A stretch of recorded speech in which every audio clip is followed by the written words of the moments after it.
Nuestra segunda participante e invitada es Carolina Jiménez.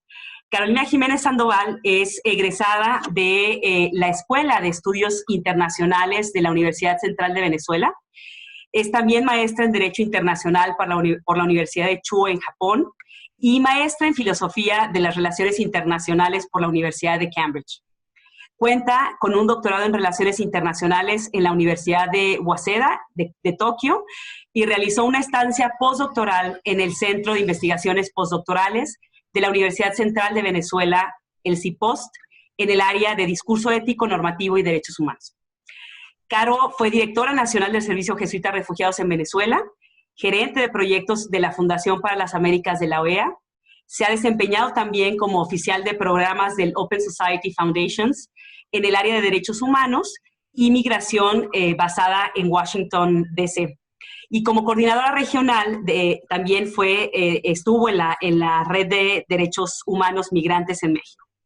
Ha sido docente en varias universidades, incluidas algunas de Tokio y Venezuela, y actualmente es directora adjunta de investigación para las Américas de Amnistía Internacional.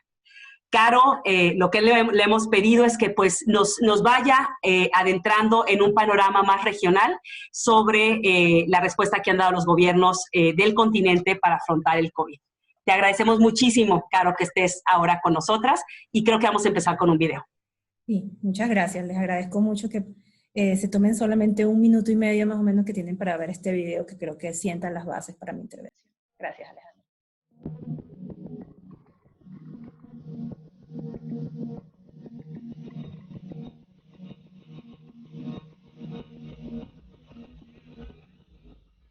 El que no tiene su mascarilla va preso.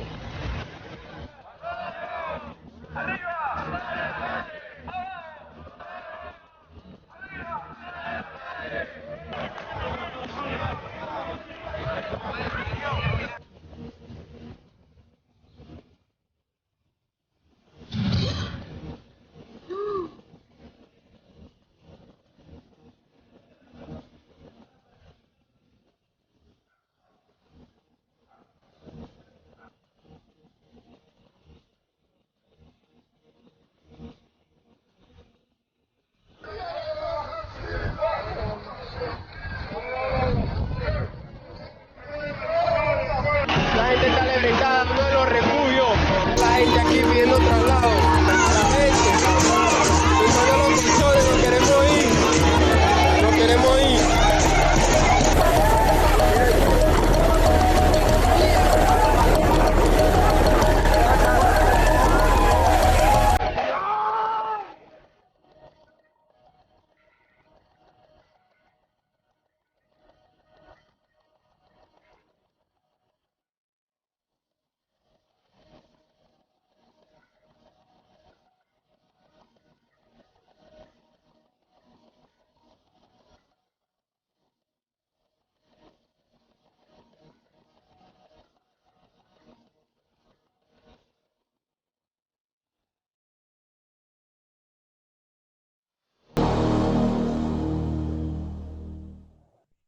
Represión no es protección. Y es una frase casi intuitiva, ¿no? Los seres humanos no queremos ser reprimidos. De hecho, llevamos años luchando y ganando algunas batallas justamente para disfrutar de nuestras libertades y nuestros derechos básicos. Pero a pesar de esta realidad llega una pandemia desconocida, global, y lamentablemente genera muchísima incertidumbre, muchísimo miedo y obviamente necesidad de respuesta de los estados. Todos nosotros, personas, familias, gobiernos, académicos y bueno, las organizaciones de derechos humanos, aceptamos que para controlar esta pandemia tenemos que restringir ciertos derechos, ¿no? Y en ese sentido, la idea es que nosotros permitimos la restricción de esos derechos porque la restricción de esos derechos nos lleva a la protección de un bien tremendamente importante en este momento, que es la salud pública. Ahora bien, no es la primera vez que muchos países de América Latina viven una situación excepcional.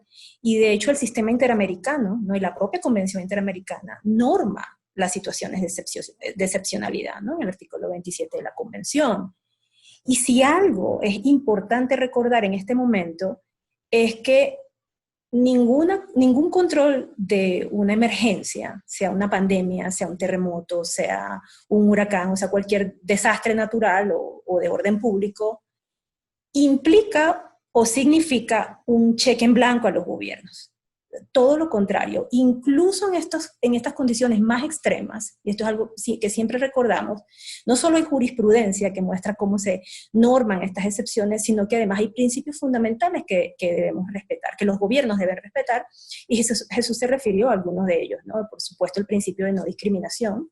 Ninguna medida que tomen los estados debe ser una medida discriminatoria. Los estados tienen que asegurarse que las medidas que tomen no afecten de una manera diferente a grupos marginalizados o a grupos en situación de vulnerabilidad. Y por supuesto, como dije al inicio, esas medidas que los estados tienen el deber de tomar para protegernos no deberían implicar uso de tácticas represivas. Entonces nos dimos a la tarea en la organización, en Amnistía Internacional, de hacer un monitoreo constante desde que comenzaron los estados a aplicar medidas contra la pandemia y ver cómo estaban luchando contra este virus. Y bueno, los resultados de nuestro monitoreo, que fueron publicados hace un par de semanas, lamentablemente nos arrojaron un panorama que nos preocupa, ¿no? Y yo voy a hablar brevemente de patrones regionales, ¿no? Que vimos en diferentes países, desde Chile a México, ¿no? 4 patrones que están allí bien ilustrados en ese video, pero que vale la pena comentar separadamente.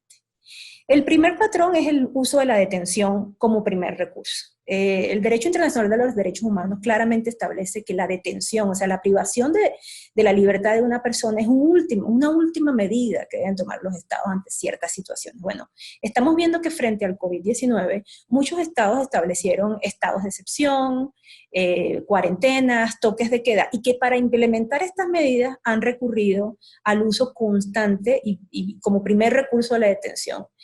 Cuando hicimos nuestro informe, un país como República Dominicana, que es un país que tiene menos de toda la población de República Dominicana, es menos de la mitad de la Ciudad de México, llevaba 27,000 detenidos. No sabemos en qué condiciones, no sabemos por cuánto tiempo, no sabemos si las personas están teniendo acceso a un abogado, pero la detención es una práctica normal para que las personas puedan cumplir con la cuarentena establecida. El Salvador, que lamentablemente es un país que ahora, por las razones equivocadas, está muchísimo en los medios, ha establecido también detenciones. Justamente revisé hoy, habían 2.400 personas detenidas en centros de confinamiento, y entonces así vemos que lo que debería ser una última medida es para algunos países un primer recurso. Un segundo patrón que hemos estado documentando por estos días es el de los malos tratos. Malos tratos hacia las personas que no cumplen con las medidas de cuarentena. Desgraciadamente en nuestra región hay muchas personas sin hogar, ¿no? Personas homeless, personas en situaciones de calle, que en este momento se encuentran en una situación de vulnerabilidad mayúscula. Esta pandemia ha demostrado la poca capacidad que tienen los estados para lidiar con este fenómeno, y el video que vimos de Argentina es una muestra más de cómo son vulnerados sus derechos. El hecho de que estén en las calles probablemente no es una situación voluntaria, sino una situación social determinada, y estas personas están siendo vulneradas porque al estar en la calle incumplen con las órdenes de quedarse en casa. Vimos en Venezuela, en Paraguay, en República Dominicana, videos de personas que son detenidas en la calle, agrupadas, llevadas a lugares para hacer ejercicios forzados. En algunos casos, la verdad es que nos sorprendió, nos indignó, pero también nos sorprendió ver a fuerzas de seguridad obligando a personas a hacer ejercicio como si estuviesen en un cuartel militar. No solo es un tremendo mal uso de los recursos, sino que es una situación que implica malos tratos para las personas que están siendo detenidas por esta situación.